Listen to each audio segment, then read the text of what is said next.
If you're anything like me, you've been not so productive this week. It's hard to get much done when every single screen in your house is filled with those videos of the hostages finally coming home to their families.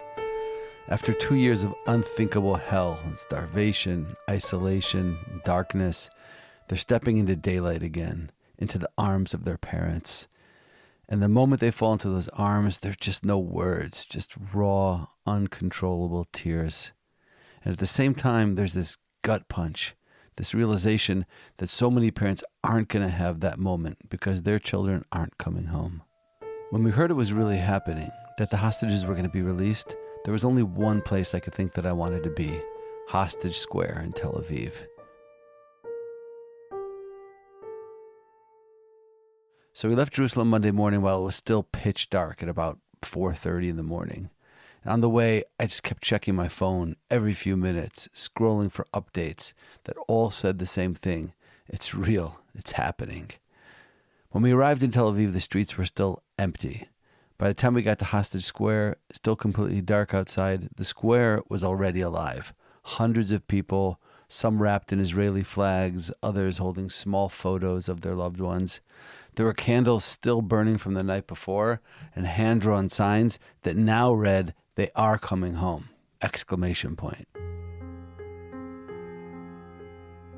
And then, as the sun began to rise, something amazing happened.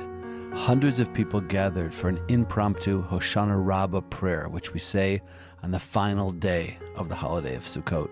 Some people passed around small prayer books, others shared from their phones, and we prayed together, this spontaneous minion of strangers, praying for God's salvation, for His mercy, and for the safe return of every single one of the last hostages. And we sang Hallel, where we thank the Almighty, the God of history, who's always stood by His people. Our voices rising together and echoing off the Tel Aviv high-rises. The same words that our ancestors were singing at the Red Sea were now filling the air over a city full of cell phones and cameras pointing at us, documenting this moment. And then, right as we finished Hallel, a ripple moved through the crowd. Someone shouted, "Heim babayit, yesh lanu otam." They're home, we have them. People turned towards those jumbotrons set up in the squares, and there they were, the first 7 hostages being handed over to the IDF. And the square exploded. People were crying, complete strangers hugging, waving flags in the air. I saw a man drop to his knees, sobbing in his tallis. A young woman next to me just kept whispering, "Toda, Toda, Toda, thank you." It was one of those moments when you feel like you're witnessing history happen. Like I probably felt being at the Brandenburg Gate the night the Berlin Wall came down. You don't really fully get it when you're in the moment, but you know that you're never going to forget the sounds, the faces, the air itself. That morning in Hostage Square, it felt like the story of our people was turning a page right in front of our eyes. And then last night, I went to Mount Herzl, the military cemetery in Jerusalem that we've spent so much time in over the last 2 years, and this time to attend a funeral of a friend's son, Tank Commander Daniel Peretz. Rows and rows of graves of the brave young fallen soldiers of this war sat before us. Thousands of Israelis stood shoulder to shoulder to listen to the gut-wrenching eulogies for Daniel, who was killed in his tank on October 7th. On the morning of October 7th, Tsevet Peretz, the tank crew known as the Peretz Team, fought heroically outside of Nachal Oz military base, defending against Hamas Nukba forces for 2.5 hours as they attempted to infiltrate Israel. Of the 4 men of the crew, 3 soldiers were killed in action: Tomer Leibovitz, Itai Chen, and Daniel, their commander. Tomer's body was found in the tank, but Daniel's and Itai's were taken by Hamas into captivity in Gaza. Their tank driver, Matan Engrist, was captured alive that morning and taken into captivity. Itai's body remains in Hamas's control, despite their agreement to return all the murdered hostages. Daniel and Matan, however, both returned home to Israel this week. Matan alive, and Daniel in a pine box wrapped in an Israeli flag. So as we stood listening to the eulogies, suddenly there was this like a commotion. That was followed by this collective wailing sound. Somebody had just arrived a little bit late to the funeral. It was Matan Engrist. He stood across from me. I couldn't breathe. 2 days after being released from a dungeon in Gaza, where he languished for 2 years, he was speaking at his commander's funeral. His face was pale and thin, a little sunken. You could see the clear marks of Gaza still on him. His hollow stare, the stiffness of someone who hasn't really yet re-entered the world. And when he started to speak, the crowd was completely silent. You could hear the wind moving through the flags. And then his voice, hoarse and trembling, filled the silence. אני רוצה להגיד תודה לכולם, באמת, המשפחה היקרה הזאת של דניאל, שאני הולך ללוות אותם כל החיים, לשנייה אני לא עוזב אתכם, והוא פשוט ילווה אותי תמיד, בכל מקום שאני הולך. I can't believe I'm here, he sang. This is the least I could do for Daniel. We'll keep fighting for Itai Chain. And then he says, I'm ready to go back into Gaza right now to get Itai's body back.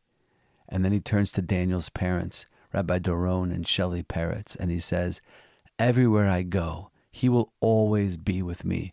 He's my hero. He was my commander, and he will always be my commander. And we've since learned a little bit about what Matan experienced over the last 2 years. 1 month into his captivity, severely burned, tortured, and held underground by the same terrorists who had just murdered his tank crew, Matan demanded that his captors give him a siddur, a prayer book. And miraculously, one of the terrorists brings him a siddur. And from that moment on, for the next 2 years in the tunnels beneath Gaza, through torture and isolation and unimaginable suffering, Matan prayed 3 times a day. And he says that this is what protected him. This is what gave him the hope to survive. As he spoke at his commander's funeral, we all stood there sobbing. You could see shoulders shaking all across the crowd. Soldiers, mothers, and even those tough old veterans who come to stand guard over another generation's loss. We just shivered and cried. There was nothing else to do, just to stand there, listening to a soldier who had walked out of hell, mourning the one who didn't. For long-time Israel Take 3 listeners, those of you that have been with us since season 1, there were 2 stories that came flooding back to me this week. Remember this boy? My name is Ziv. This is my big brother. His name is Ron Braslavsky. He was in the party. He was, he's come to have fun and things like that. Then the Hamas ISIS come and take him to Gaza. He talked with us at 11 o'clock. He said that he's okay and he's gonna come home. And then we understand he's not gonna come home. He was 12 years old when I recorded that interview 2 years ago. And all he wanted was to hug his big brother Ram, who had been captured at the Nova Festival when he stayed there to treat the wounded. That's it. That was his dream, just to hug his brother again. And this week, it happened. When I saw that video of Ram stepping off the transport and Ziv running into his arms, I cried. I cried like deep, messy, uncontrollable crying for minutes. And when you see these videos of Ram coming home, you can tell he's still in shock, utterly confused. His eyes sort of dart around like he's trying to recognize a world that doesn't seem to make much sense anymore. But when you hear his story of what happened in captivity, how could it not be this way? 2 years alone, not in a tunnel, in a room by himself, barely 100 feet wide. 2 whole years, sometimes kept next to the bodies of the murdered hostages. Just try to imagine that. The smell, the darkness, the silence, the loneliness that bends the mind. They tried to break him in every possible way. They offered him food and soap if he would convert to Islam. They forced him to fast during Ramadan, to read from the Quran. They told him that Iran had wiped out Israel, that his parents had forgotten about him, and that no one was protesting for him anymore. But Ram did not break. Against the beatings, sometimes several a day, against the fear, the humiliation, the isolation, he held on strong. He prayed and he clung to who he was. And when he finally came home, he kept repeating the same words over and over again. Ani Yehudi, Ani Yehudi Chazak. I am a Jew. I am a strong Jew. And then there's Bar Kuperstein. Remember in season 1, episode 5, go back and listen if you don't, we interviewed Din Tesler. Din went with his best friend Bar to work security at the Nova Music Festival. Din survived by hiding in a bush for something like 15 hours, but Bar was captured. And Din showed us the video of him tied up, lying on the ground in some Gaza dungeon. Unfortunately, the story is not over. In 8-something, my friend Bar, that now he's hostage by the Hamas, his young brother called me and told me, Din, you know where is Bar? And I just told him, no, I just got from the wood, from Nightmare. And then he sent me video. I went back and listened to that episode. It's one of the hardest, most human conversations I've ever recorded. But on Monday, Bar Kuperstein returned, alive, after 2 years of being locked in a cage in a pit underground in Gaza.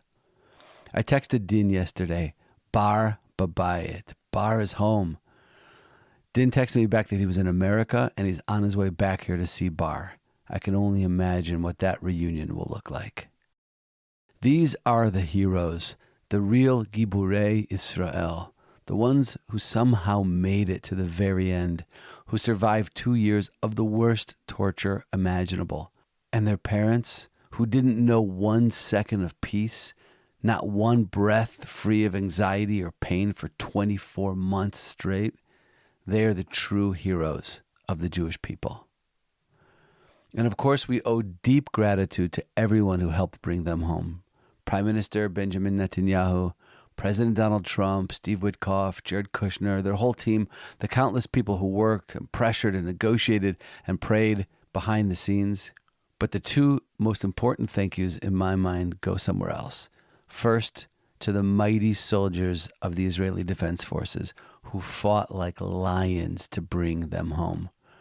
And to the 2,967 soldiers wounded in the ground operation since it began. And especially to the 468 soldiers who were killed in action since October 7th. Every single one of them gave their lives so others could live. But most of all, the real thank you goes to the Shomer Yisrael, the guardian of Israel, the one who neither sleeps nor slumbers. Thank you, Hashem, Almighty God, for giving us, finally, some measure of closure and a pathway to begin to heal together as a people.